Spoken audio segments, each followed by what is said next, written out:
അമൽ, കോൺഗ്രസിനെ സംബന്ധിച്ച് അവരുടെ ഒരു ഉറച്ച കോട്ടയായിരുന്നാണ് കൈവിട്ടു പോയതാണ്. അത് തിരികെ പിടിക്കുക എന്നത് അവരുടെ അഭിമാന പ്രശ്നമാണ്. അത് ആര്യയുടെ ഷൗക്കത്തിലൂടെയാണെങ്കിലും ഏത് നിലയിലാണെങ്കിലും. അപ്പോൾ അൻവറിന് വരുമ്പോൾ അൻവറിന്റെ പിന്തുണയൊക്കെ കോൺഗ്രസിന് കരുത്ത് പോയിരുന്നതാണ്. പക്ഷേ അൻവറിന്റെ സമ്മർദ്ദങ്ങൾക്ക് വഴങ്ങിക്കൊടുത്തു എന്ന പ്രതീതി ഉണ്ടാകരുതാനും. അങ്ങനെ നേരത്തെ CK വിജയൻ സൂചിപ്പിച്ച പോലെ അൻവറിനെ അങ്ങ് ചുവപ്പ് പരവതാനി വിരിക്കേണ്ട സാഹചര്യമില്ല. അൻവർ അത്ര വലിയ ശക്തിയായി കരുതേണ്ടതില്ല എന്ന നിലപാട് യഥാർത്ഥത്തിൽ പാർട്ടി തലങ്ങളിൽ ഉണ്ടോ? UDF എങ്ങനെയാണ് അൻവറിനെ കാണുന്നത്? അൻവർ മത്സരിക്കാൻ തയ്യാറായാൽ പ്രതിസന്ധിയിലാണ് എന്നൊരു ഭയം UDFിനകത്തുണ്ടോ? നിലവിലെന്തായാലും അൻവറിന്റെ സമ്മർദ്ദ ശക്തികൾക്ക് വഴങ്ങേണ്ടതില്ല എന്നുള്ളതാണ് തീരുമാനം.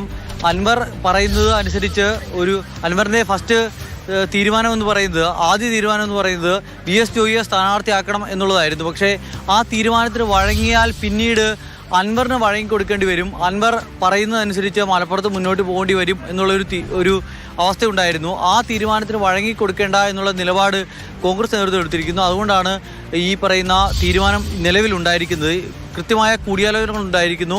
ആ കൂടിയാലോചനകളുടെ അവസാനം ആര്യാൻ ഷൗക്കത്ത് സ്ഥാനാർത്ഥിയാവണം എന്നുള്ള തീരുമാനം വരുമ്പോൾ അൻവർ എന്ത് തീരുമാനമെടുക്കും? അൻവർ എന്ത് തീരുമാനമെടുത്താലും ഇനിയിപ്പോൾ ആ മലപ്പുറത്തെ നിലമ്പൂർ സീറ്റിൽ യാതൊരു ചലനം ഉണ്ടാക്കാൻ പോകുന്ന ഒരു തീരുമാനമാകില്ല എന്നുള്ള ഉറപ്പിൻ്റെ പേരിലായിരിക്കാം ഒരുപക്ഷെ ആ തീരുമാനം ഉണ്ടാകുക.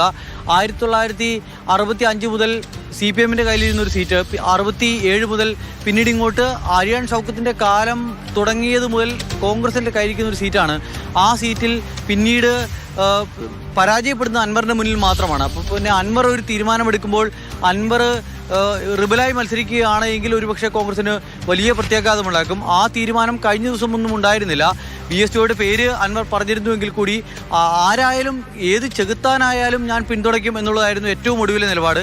പക്ഷേ ഇപ്പോൾ അൻവറിൻ്റെ നിലപാടൊന്ന് മാറുന്നു. അപ്പോൾ ആ നിലപാട് വളരെ പ്രധാനമായി മാറും.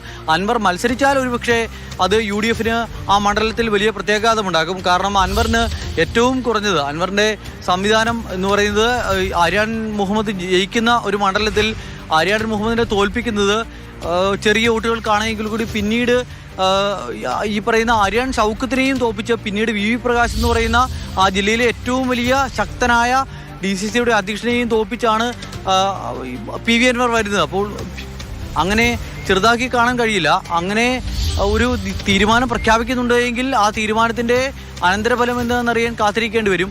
നിലവിലെന്തായാലും PV അൻവർ UDFനെ പിന്തുണയ്ക്കാതെ മറ്റൊരു നിലപാടെടുക്കുമെന്ന് കരുതാൻ കഴിയില്ല. നിലവിൽ PV അൻവർ പറഞ്ഞിരിക്കുന്നത് ഈ രാവിലത്തെ നമ്മുടെ മാതൃഭൂമിയോടുള്ള പ്രതികരണത്തിൽ പോലും പറഞ്ഞത് UDF ഏത് സ്ഥാനാർത്ഥി നിർത്തിയാലും ഞങ്ങൾ പിന്തുണയ്ക്കും, പിണറായി വിജയൻ്റെ പോരാട്ടമാണ് എന്നുള്ളതാണ് പറയുന്നത്. പക്ഷേ ഇനിയിപ്പോൾ അങ്ങോട്ട് എങ്ങനെയാണ് എന്നുള്ളത് കണ്ടറിയേണ്ടിയിരിക്കുന്നു. നിലവിലെന്തായാലും PV അൻവറിന്റെ അമൽ പറഞ്ഞ പോലെ അൻവർ സ്വന്തം നിലയ്ക്ക് മത്സരിച്ചാൽ ഒരുപക്ഷെ വിജയ സാധ്യതകളെ ബാധിക്കാനിടയുള്ള ഒരു കാര്യമാണ്. അൻവറിനെ സംബന്ധിച്ച് പക്ഷേ അദ്ദേഹം മുന്നോട്ട് വയ്ക്കുന്ന രാഷ്ട്രീയമോ അല്ലെങ്കിൽ അദ്ദേഹം നടത്തുന്നു എന്ന് പറയുന്ന പോരാട്ടത്തിന്റെ ഒരു പരാജയമായി മാറാനുള്ള സാധ്യതയും അവിടെയുണ്ട്. അതുകൊണ്ട് അൻവർ അങ്ങനെ ഒരു എന്താ പറയുക, എന്തും കരുതി ചാടിയേക്കാം എന്ന് കരുതുന്ന ഒരു രാഷ്ട്രീയ തീരുമാനം എടുക്കുമോ? അതോ ഇപ്പോൾ ഉണ്ടായിരുന്ന ഈ ആശയക്കുഴപ്പമൊക്കെ മാറ്റി ഞാൻ UDFനൊപ്പം തന്നെ നിൽക്കുന്നു എന്ന ഒരു നിലപാടിലേക്ക് മാറാനുള്ളൊരു സാധ്യതയുണ്ടോ? എന്താണ് ചർച്ചകൾ നടക്കുന്നത്? PV അൻവർ ഇപ്പോൾ മത്സരിക്കാം എന്ന രീതിയിൽ നടത്തുന്ന പ്രതികരണങ്ങളെല്ലാം തന്നെ അദ്ദേഹം ഒരു സമ്മർദ്ദ തന്ത്രത്തിന്റെ കുറെ കൂടി കടുപ്പിച്ച ഒരു നിലപാടാണ് എന്ന് മാത്രമേ പറയാൻ കഴിയൂ. കാരണം PV അൻവർ മത്സരിച്ചത് കൊണ്ട് UDFന് എന്താണ് നഷ്ടം? PV അൻവർ മത്സരിച്ചത് കൊണ്ട് ഒരുപക്ഷെ PV അൻവറിൻ്റെത് ഏതെങ്കിലും ഒരു പ്രത്യയശാസ്ത്രത്തിൽ കേന്ദ്രീകൃതമായ ഒരു രാഷ്ട്രീയമൊന്നുമല്ല. PV അൻവറിൻ്റെത് ഒരു വ്യക്തിഗത രാഷ്ട്രീയമാണ്. ആ വ്യക്തിഗത രാഷ്ട്രീയത്തിൽ അദ്ദേഹവുമായി നേരിട്ട് അടുപ്പമുള്ളവരും ഏതെങ്കിലും രീതിയിൽ കടപ്പാടുള്ളവരും ബന്ധുക്കളും ആൾക്കാരുമല്ലാതെ മറ്റൊരാളതിൽ പാർട്ടിസിപ്പേറ്റ് ചെയ്തിട്ടുണ്ട് എന്ന് നമുക്ക് പ്രത്യക്ഷത്തിൽ കാണാൻ കഴിയില്ല.